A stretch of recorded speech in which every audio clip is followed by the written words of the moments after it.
세계 기상기구는 기후변화는 우리 문명 전체에 대한 실질적이고 부인할 수 없는 위협으로 그 영향은 이미 가시화되어 있으며 우리가 지금 행동하지 않으면 재앙이 될 것이다라고 밝히면서 이 기후변화를 완화하고 적응하는 최전선에서 활약하겠다는 의지를 밝혔습니다.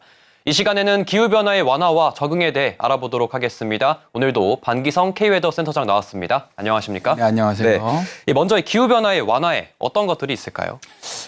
일단 이산화탄소의 감축입니다. 산업혁명 이전에 대기 중 이산화탄소 농도는 수천 년 동안 약 280ppm으로 거의 일정하게 유지가 되었습니다.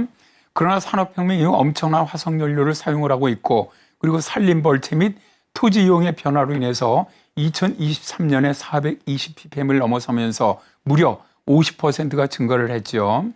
온실가스 이산화탄소의 증가는 물론 메탄과 아산화질소는 2023년에 배출률이 최고를 기록을 했습니다. 지구온도 상승을 산업화 이전 시대보다 1.5도 이상 높지 않게 유지하려면 온실가스를 급격히 줄여서 2050년대 초반까지 전 세계 순배출량 제로를 달성해야 하는데요.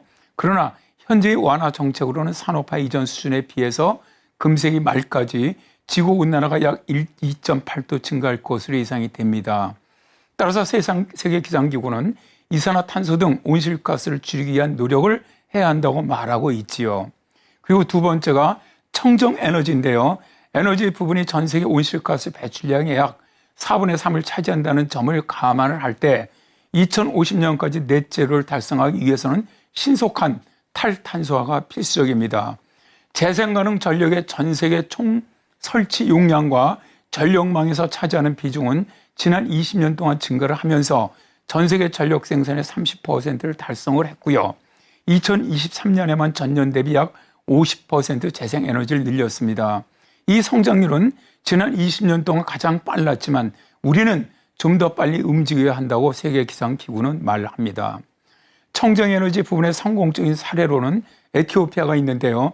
에티오피아는 수력발전 운영을 관리하기 위해서 기후 예측을 사용하기 이전에 비해서 10년 누적 최대 9조 원의 경제적 이익을 얻을 수가 있었고요. 미국에서는 하천유량 예측에서 기후와 결합된 자료를 사용을 해서 콜롬비아강 수력발전 때문에 에너지 생산량이 연간 5.5테라와트시 증가하면서 연간 평균 약 2,100억 원의 경제적 이익이 발생했습니다. 그렇다면 이 기후변화 적응 방법에는 어떤 것들이 있습니까? 첫째, 모두를 위한 조기 경보가 있습니다. 경보라고도 하고요.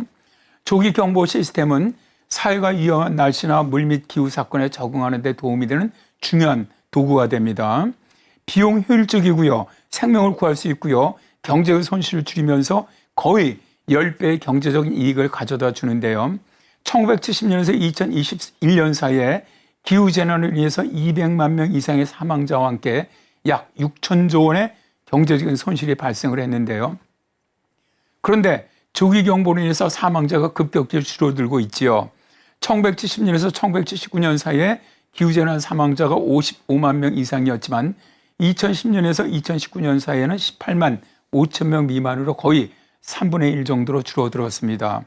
그래서 세계기상기구는 유엔재난위험경강국과 함께 국제전기통신연합, 국제적십자사, 적신월사연맹의 지원을 받아서 세계 모든 사람들이 조기 경보를 받을 수 있도록 노력해 나가고 있습니다.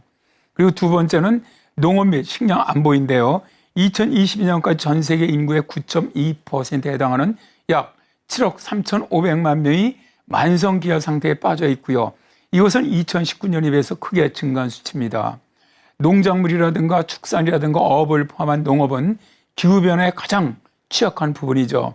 따라서 세계기상기구는 농부들이 무엇을 재배할 것인지, 언제 심을 것인지, 언제 비료를 뿌릴 것인지, 해충과 질병으로부터 작물과 가축을 어떻게 보호할 것인지에 대한 결정을 내릴 수 있도록 하기 위해서 날씨라든가 기후 혹은 물 관련 서비스를 확대해 나가고 있지요.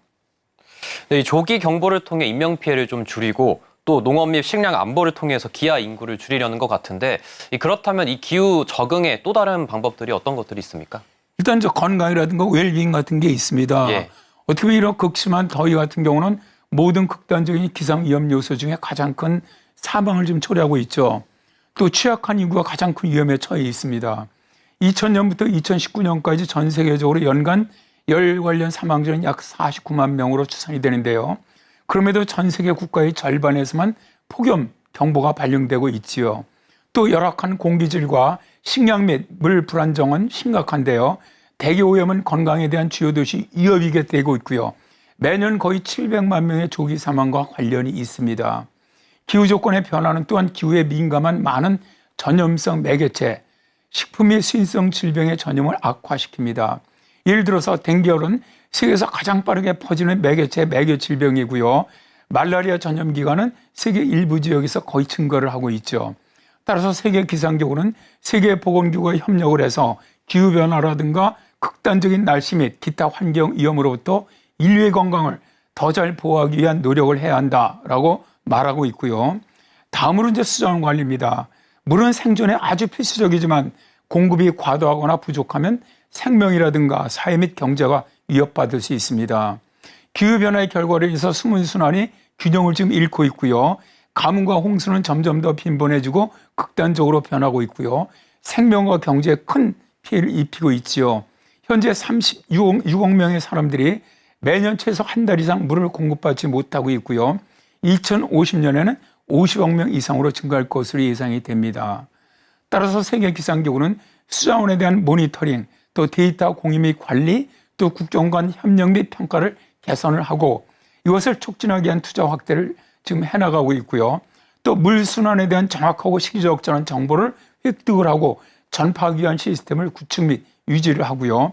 통합수자원 관리 전략을 수립하기 위한 국제기상 수문 서비스의 역량 개발을 현재 지원해 나가고 있습니다. 네, 오늘 말씀도 잘 들었습니다. 지금까지 방기성 K웨더 센터장이었습니다. 감사합니다. 네, 고맙습니다.